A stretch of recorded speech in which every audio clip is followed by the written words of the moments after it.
Saudara-saudari terkasih dalam Kristus, hari ini Minggu 1 Februari 2026, Pekan Biasa keempat tahun A.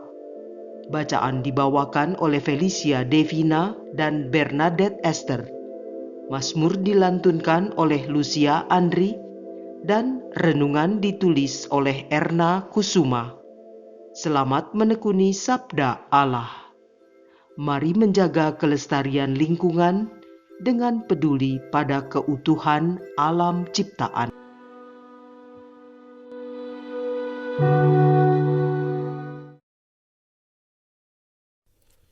Dalam nama Bapa dan Putra dan Roh Kudus. Amin.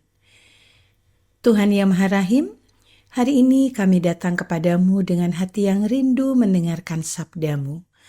Di tengah banyaknya pesan dan pengajaran yang Engkau sampaikan melalui bacaan hari ini, bimbinglah kami untuk menangkap apa yang ingin Engkau sampaikan secara pribadi kepada kami.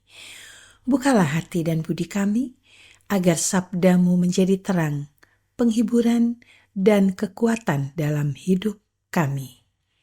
Amin. Bacaan dari Nubuat Sefanya, bab 2 ayat 3, dilanjutkan bab 3 ayat 12 sampai 13. Carilah Tuhan, hai semua orang yang rendah hati di negeri, hai semua yang melakukan hukum-Nya, carilah keadilan, carilah kerendahan hati. Mungkin kamu akan terlindung pada hari kemurkaan Tuhan.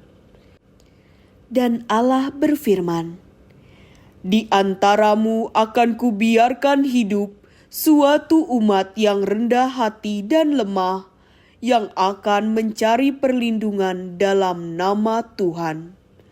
Mereka itulah sisa Israel. Mereka tidak akan melakukan kelaliman atau berbicara bohong.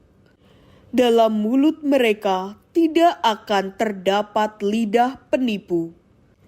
Sebaliknya, mereka akan seperti kawanan domba yang makan rumput dan berbaring tanpa ada yang mengganggunya. Demikianlah sabda Tuhan.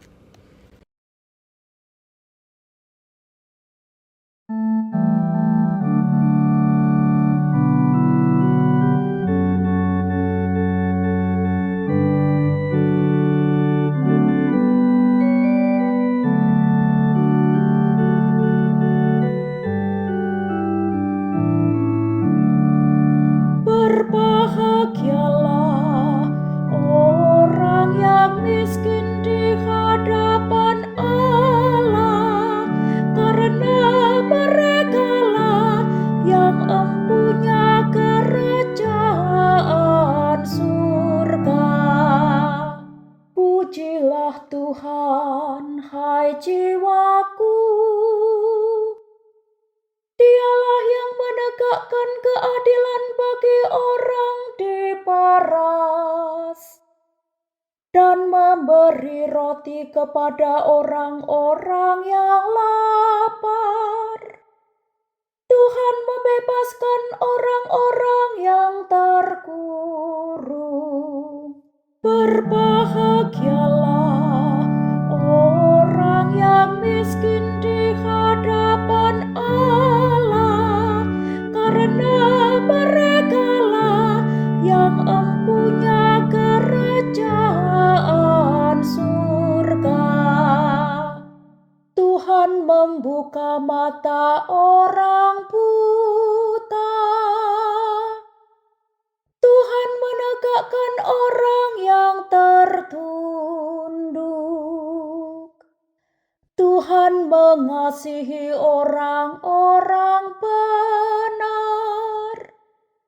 Tuhan menjaga orang-orang asing. Berbahagialah orang yang miskin di hadapan Allah, karena merekalah yang empunya kerajaan surga. Anak yatim dan janda ditegakkannya kembali. Tetapi jalan orang fasik dibengkokkannya. Tuhan itu Raja untuk selama-lamanya. Allahmu ya Sion, turun-temurun. Berbahagialah orang yang miskin di hadapan Allah, karena merekalah yang empunya kerajaan surga. Bacaan dari surat pertama Rasul Paulus kepada jemaat di Korintus, bab 1 ayat 26 sampai 31.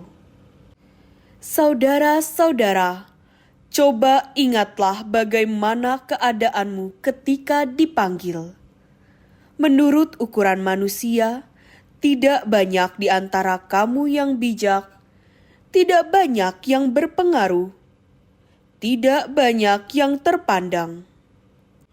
Namun, apa yang bodoh di mata dunia dipilih Allah untuk mempermalukan orang-orang yang berhikmat, dan apa yang lemah bagi dunia dipilih Allah untuk mempermalukan yang kuat, dan apa yang tidak terpandang dan hina bagi dunia, bahkan apa yang tidak berarti, dipilih Allah untuk meniadakan yang berarti, supaya jangan ada seorang manusia pun yang memegahkan diri di hadapan Allah.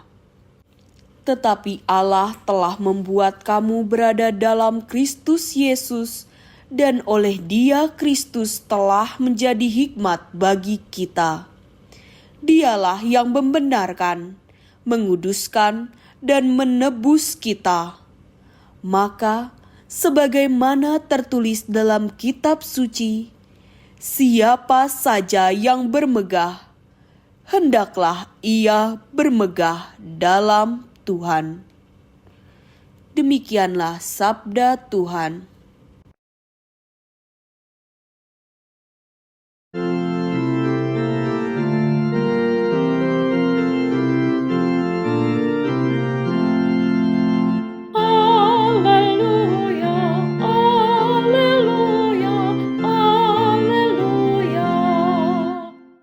Bersukacita dan bergembiralah, karena besarlah ganjaranmu di surga.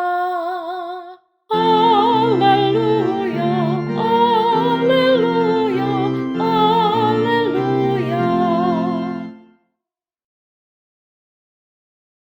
Inilah Injil suci menurut Matius, bab 5 ayat 1 sampai 12a.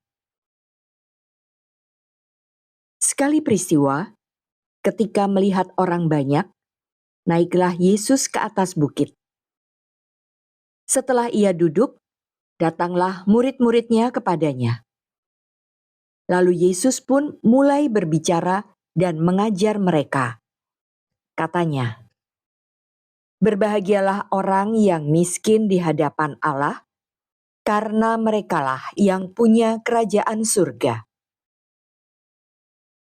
Berbahagialah orang yang berduka cita, karena mereka akan dihibur.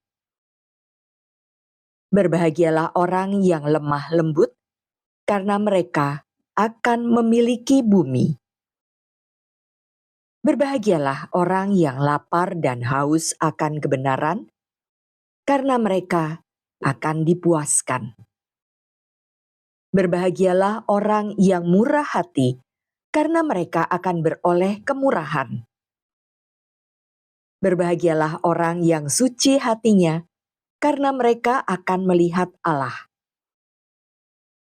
Berbahagialah orang yang membawa damai, karena mereka akan disebut anak-anak Allah.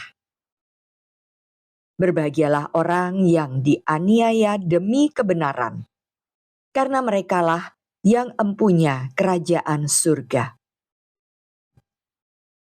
Berbahagialah kamu jika karena aku kamu dicela dan dianiaya, dan kepadamu difitnahkan segala yang jahat.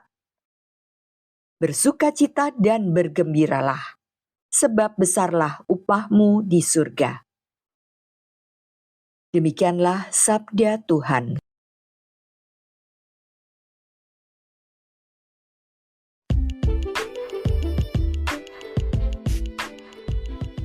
Ketika air mata menjadi doa. Renungan dibawakan oleh Erna Kusuma.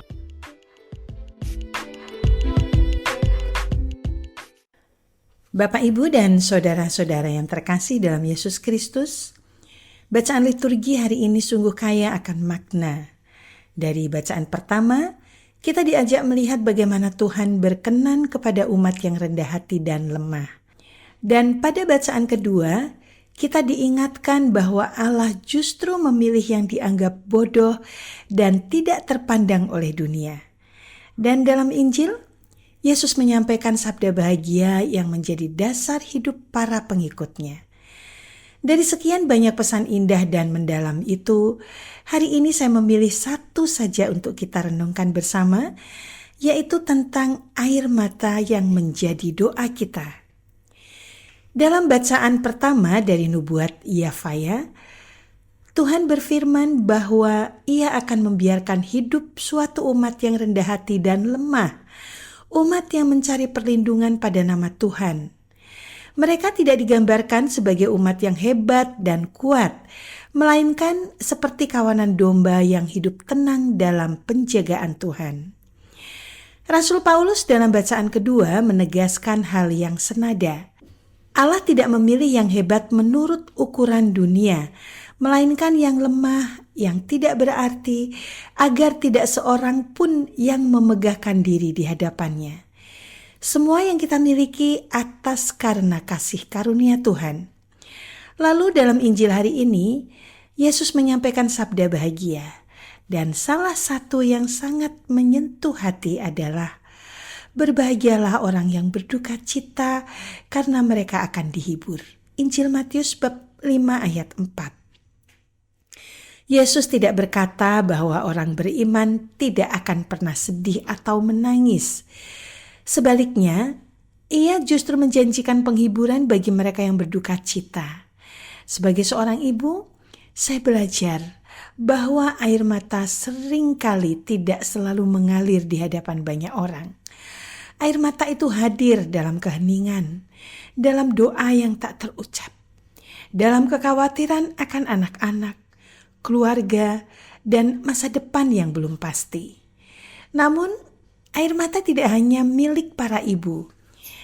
Para bapak, anak-anak, dan siapapun yang sedang berjuang dalam hidup juga menyimpan air mata masing-masing. Kadang kita tidak tahu harus berdoa apa. Yang ada hanya diam dan hati yang terasa penuh. Hari ini Tuhan meneguhkan kita bahwa air mata itu tidak sia-sia.